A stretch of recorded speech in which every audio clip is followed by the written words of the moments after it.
But hey,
Colossians chapter 4, verse 1.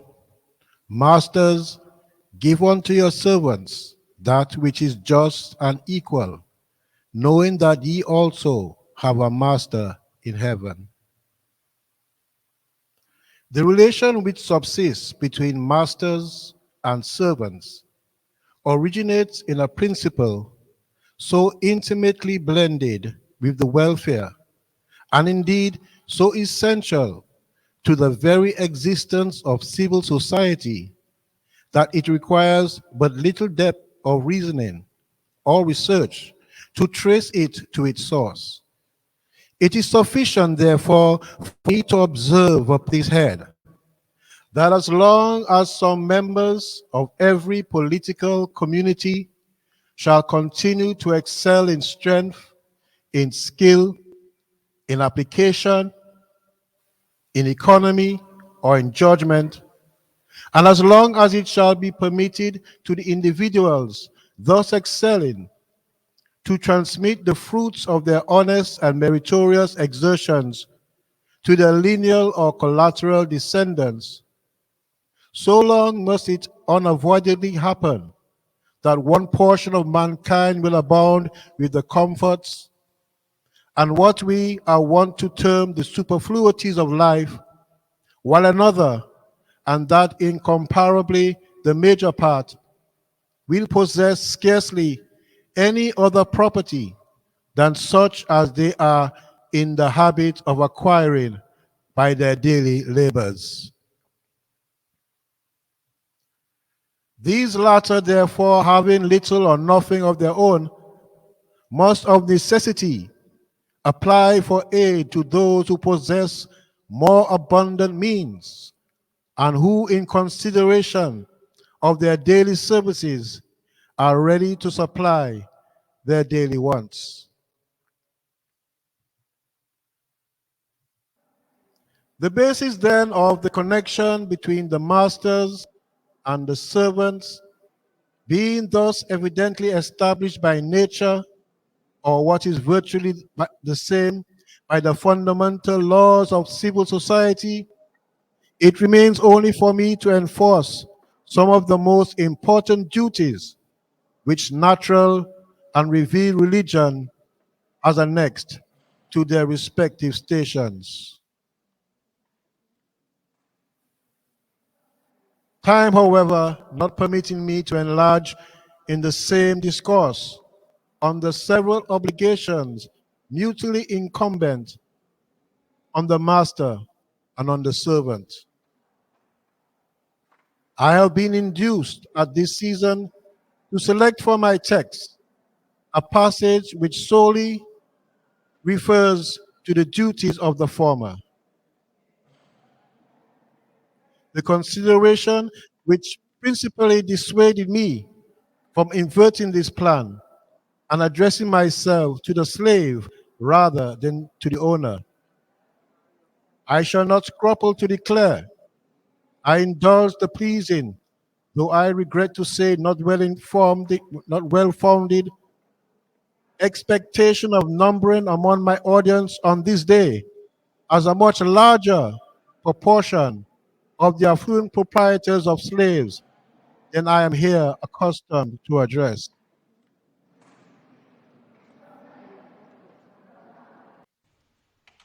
However far indeed the higher orders of this community can reconcile to their reason and to their consciences, the unusual attendance in this place at the seasons solemnly appropriated to the offices of divine worship, or how far this may be able to urge in the justification of such non-attendance, pleas more valid and satisfactory than those which were alleged by the absentees from the evangelic feast. I pretend not to decide but the natural, inevitable effects of such apparent irreligion upon the minds of the lower classes of this community.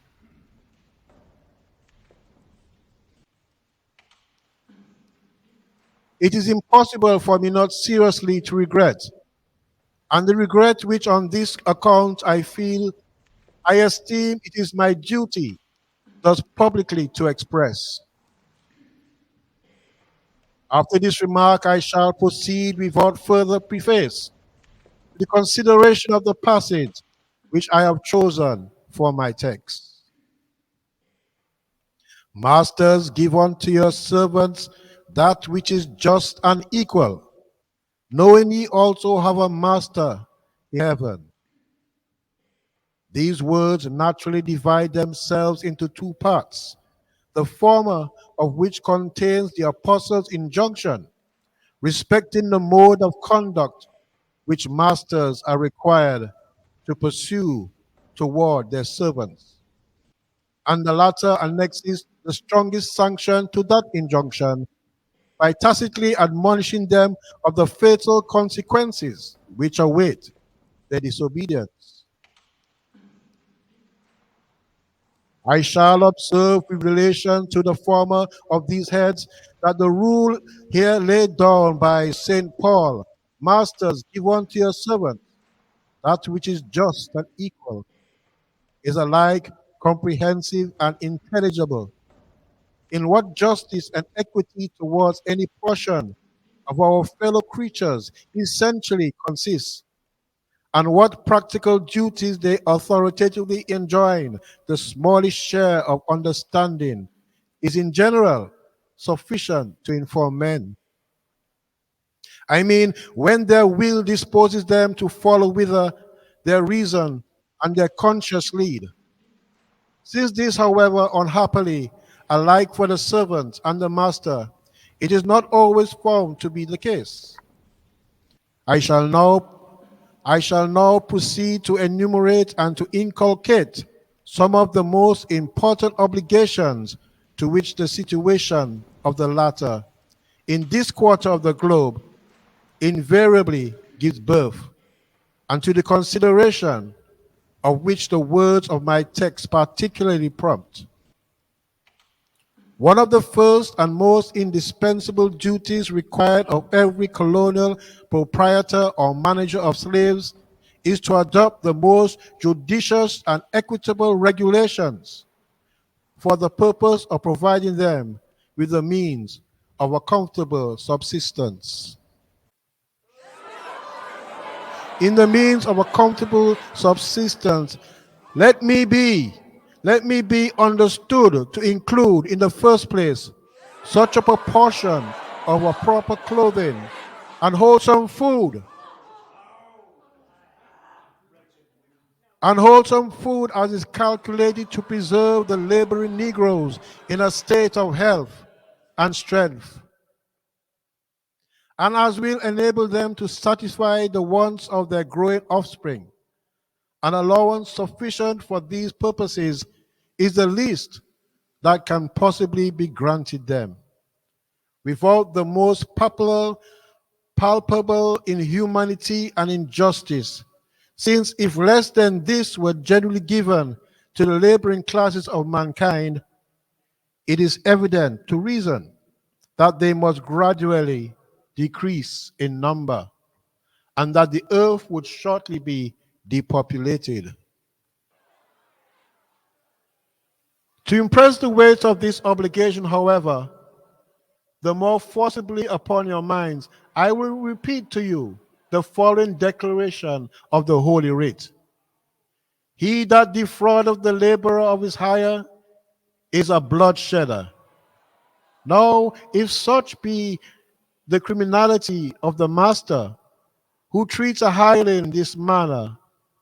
how much greater must we esteem the guilt of him who acts the same part towards his slave? An hireling can be defrauded only of the recompense due to his past labors, and even the sum thus owing to him he may, either through the influence and exertions of friends or the regular operation of the law, be enabled probably to recover. But if the slave, stinted by his avaricious and unfeeling owner in that supply of nutritious food and other necessities which is essential to the well-being of himself and family, and which consequently we must needs consider as the least recompense that he is entitled to whom shall he apply for his redress? I believe in no impartial hearer will deny that his cause, unless there is very extraordinary combination of circumstances in its favor, is altogether desperate, his sufferings in this world without remedy.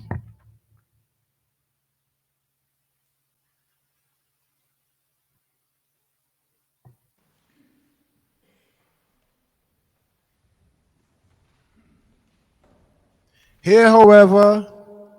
I am aware of being likely to encounter with an objection which, if allowed to pass unanswered, will effectually counteract the force of any argument or exhortation that I can urge upon the present topic. Are not, it will be said, the servants of European masters, particularly in Great Britain and Ireland, accustomed to the experience from hunger and from cold, suffering equally severe and fatal with those of any West Indian slaves? Why then, by implication, impute to some of the owners of the latter a crime which no one ever thinks of charging the masters of the former? Respecting merits of this objection, as far as its validity depends upon the truth or falsehood of the fact asserted, I shall be silent, and that on the following account, because it is with relation to the inference intended to be drawn from it, a matter of absolute indifference.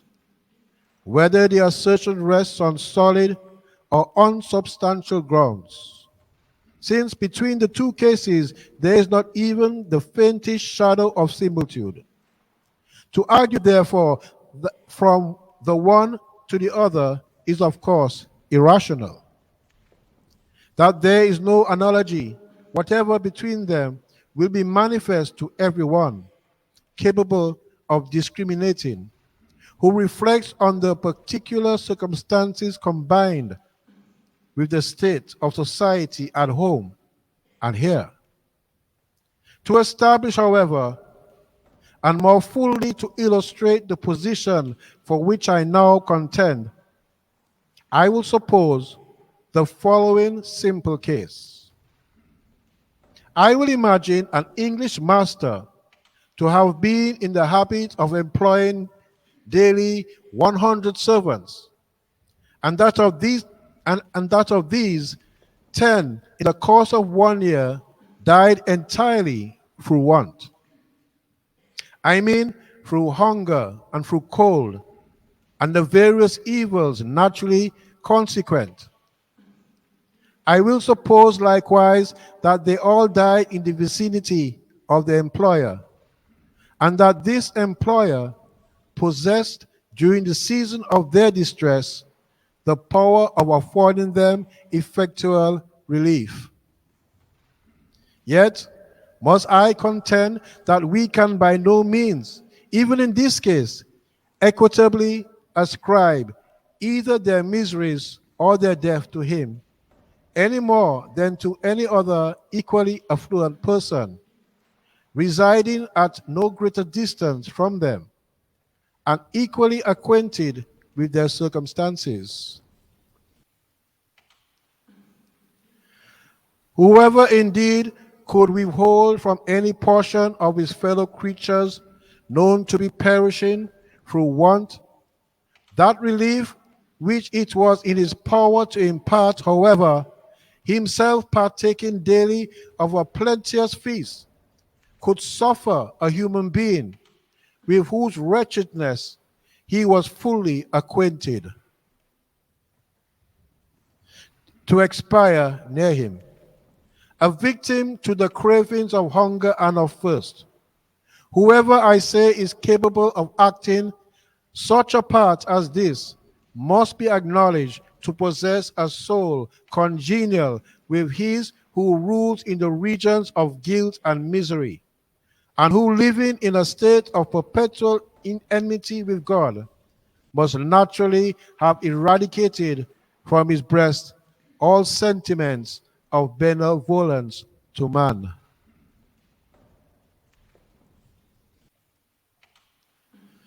This, however, I must insist on, that neither the sufferings nor the death of the unhappy beings described can with any semblance of justice be imputed in an exclusive or even peculiar manner to the guilty conduct of the person by whom they were last employed. His only engagement with them was to allow them, as long as they remained in his service, a certain daily or weekly sum.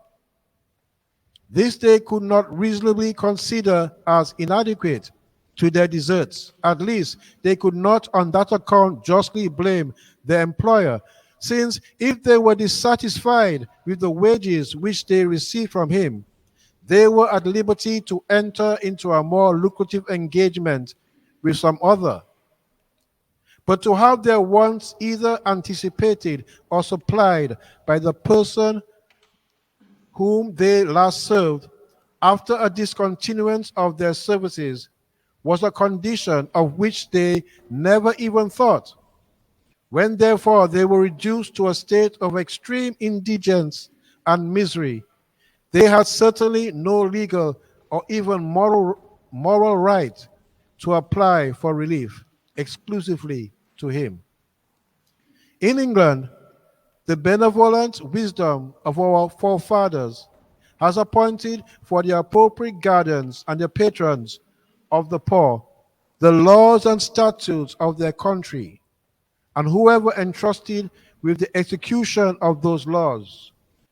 there suffers, either through culpable inattention or more criminal design, the very lowest of his fellow creatures to expire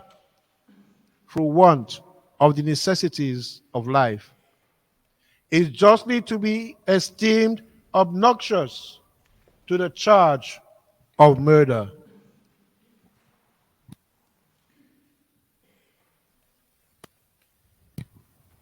Since in no district of the English realm where the owners of landed property have anything to spare, can any individual of their fellow subjects be legally consigned to a state of destitution or suffer to die of indigence? But though the duty of relieving the necessities of the laboring poor rarely devolves in England in an exclusive manner on the employers, the case is altogether different in this portion of the globe. Between the colonial slave and his proprietor, there subsists a relation of a far more intimate and lasting nature, one to which, with the single exception of the temporary situation of apprentices, there is in Great Britain no connection whatever between the servant and the master that bears the least affinity. The slave is bound by the laws both of religion and of society, constantly to exert the faculties of his mind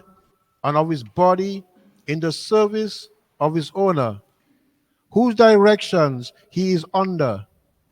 a moral obligation to obey, in all things not in their nature sinful. Such is unquestionably the duty of every slave. But can any reflecting and dispassionate mind conceive that there is no reciprocal obligation incumbent on his proprietor?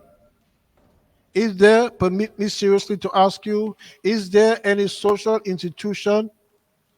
I will not say sanctioned, but even tolerated by the divine law, which is not calculated and by providence designed to promote the mutual interests of all the parties respectively concerned? For my own part, I do not hesitate to express an entire conviction that a state of servitude, both voluntary and involuntary, would have been positively forbidden by the supreme lawgiver, had not that state been its own nature alike conducive to the happiness of the employed and the employer. How truly advantageous it is to the former as well as to the latter, mankind in general are not perhaps duly sensible. He who has never been accustomed to the habits of manual industry will naturally feel in himself a disinclination to such employment, and will consider the practical exertions which it requires as deducting in proportion to their duration and their intensity from the sum of human happiness, while the man whose humble destiny enforces the daily performance of a laborer's task will be as naturally prompted to esteem an exemption from toil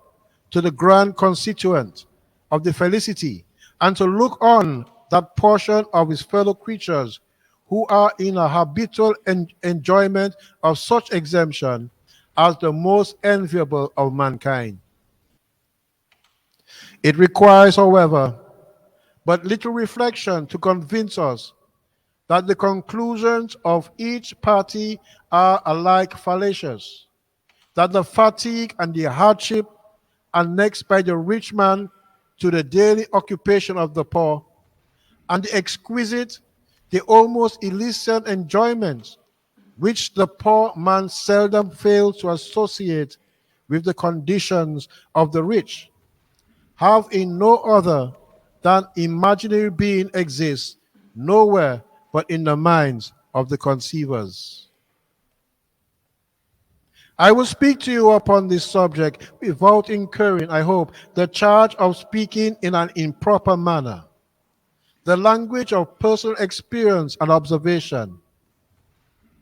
During a residence of several years in a part of England where the evils attendant on a state of indigence are, as I believe, are generally felt as in almost any other, the discharge of my professional duties rendered me particularly conversant with the domestic habits of the laboring poor. I have also had frequent opportunities derived from a close and familiar view of estimating the quantum of felicity rarely enjoyed by persons in a more exalted station.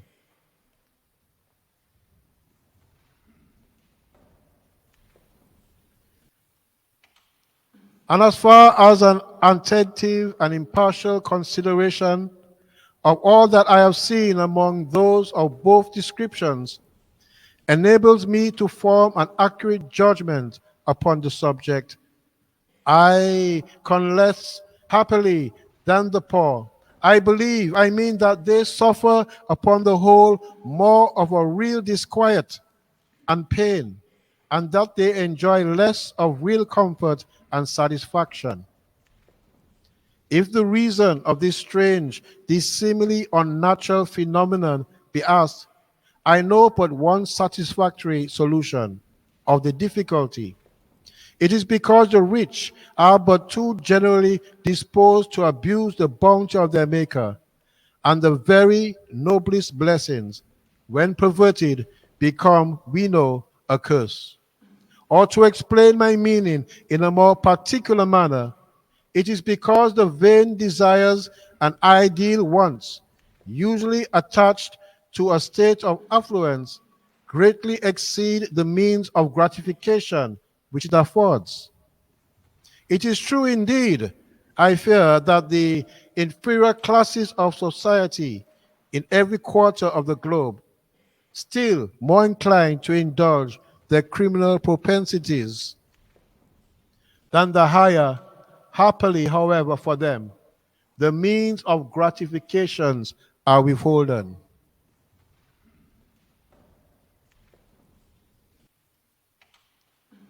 Thus, the all benevolent offer of our being, well knowing the depraved temper of human heart, allows not to the generality of mankind the possession of talent of which so few comparatively are disposed to make proper use of. But to return from a digression which has insensibly diverted my attention from the subject of which I was treating. The argument that I was last urging respects the indispensable obligation which lies on every colonial master to secure as far as prudent and equitably regulations on his part can secure the welfare and the comfort of his slaves, the weight of which obligation has been already shown to rest on this basis. He is bound to do so because in the first place, it is evidently the design of Providence that the laboring part of every community should derive proportionate to the services which they perform, and because secondly, as laborers in the present instance depend exclusively for the satisfaction of their wants on the care and the kindness of their master, it becomes his unquestionable duty to make such a provision for the supplying of those wants as is calculated effectively to accomplish that design. The reasonableness, indeed, of this doctrine, when laid down as a general principle, no one will be inclined to question when we proceed, however, to consider in what manner it will apply and to what practical consequences it directly leads. there will not, I fear, be found the same unanimity upon the subject. It has already been observed that one of the most obvious and important duties required of every colonial master is to supply his slaves with sufficiency of food and clothing. The mode, indeed, in which such provision shall be made, whether, for instance, the articles required shall be issued directly by the master, exerted at stated seasons for his own immediate benefit, is a thing in itself indifferent, to be determined entirely by local circumstances, and men's particular judgments. Though, however, it be indisputably true that the laborer who is amply provided by the means of living well will be capable both of longer and far more vigorous exertion than such as are but scantily supplied, even with the bare necessaries of life, yet it is equally notorious that the very best and the most nutritious food abundantly afforded will enable men to undergo only a certain portion of fatigue. Whoever therefore compels his Negroes to perform a task which exceeds their natural powers, a task, I mean, which cannot be regularly completed without gradually impairing their health and strength, stands convicted in the eye both of reason and of revelation, whatever may be his treatment of them in other respects, of one of the most heinous offenses that can be named.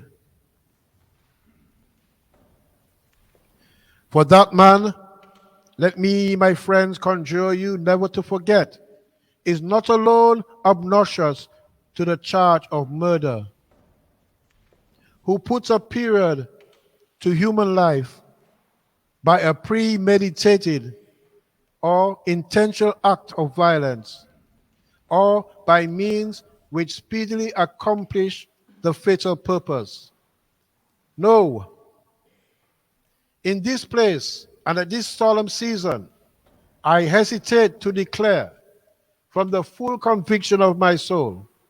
that in the eventual hour when I shall stand before the tribunal of my heavenly judge to answer for every deed which I have done, I would infinitely rather appear before him as the murderer of my own brother, slain in a fit of intemperate passion, than as the quondam master of a gang of slaves, some of whom the dictates of my inhuman avarice had year after year consigned to an untimely grave. If therefore be any among the present audience who entertain on this head sentiments of a different nature, if there be anyone who imagine that the Almighty Being will not require the innocent blood, however slowly spilt, of one nation as much as of another, if in a word there be no anyone who conceive that they are permitted to exercise towards that portion of their fellow creatures who are entirely subject to their dominion, and therefore peculiarly entitled to their benevolent protection, any other discipline whatever than such as they could not reasonably deem injurious to their own brothers or their own children, if placed by divine providence in similar circumstances, to such ere I put a period to this discourse. I esteem it my duty. I esteem it my duty to declare that while they retain these sentiments, it is impossible for me not to consider them as altogether unprepared for joining in that most solemn rite of our religion, which we are now about to celebrate. The sacrifice which was on this day offered up for the salvation of mankind was the sacrifice of infinite benevolence that knew not respect of persons. Unless, therefore, we can bring with us to the Lord's table a temper of mind, inclining us to the practice of universal clarity, we are certainly unmet to be partakers of his holy supper.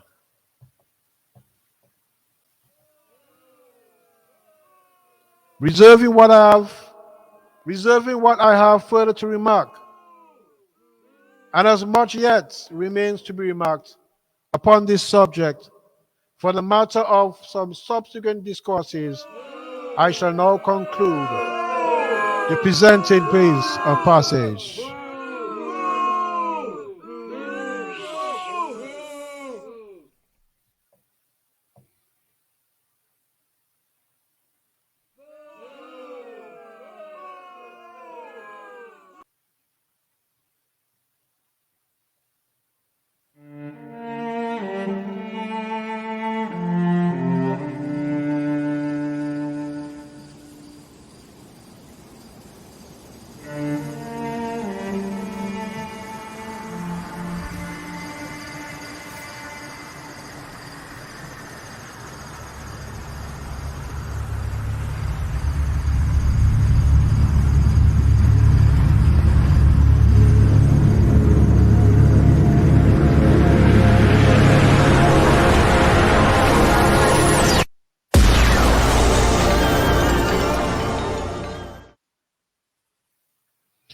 And you have been listening there to a reading, a dramatic reading of the Good Friday sermon preached in Dominica by the Reverend Charles Peters in the year 1800.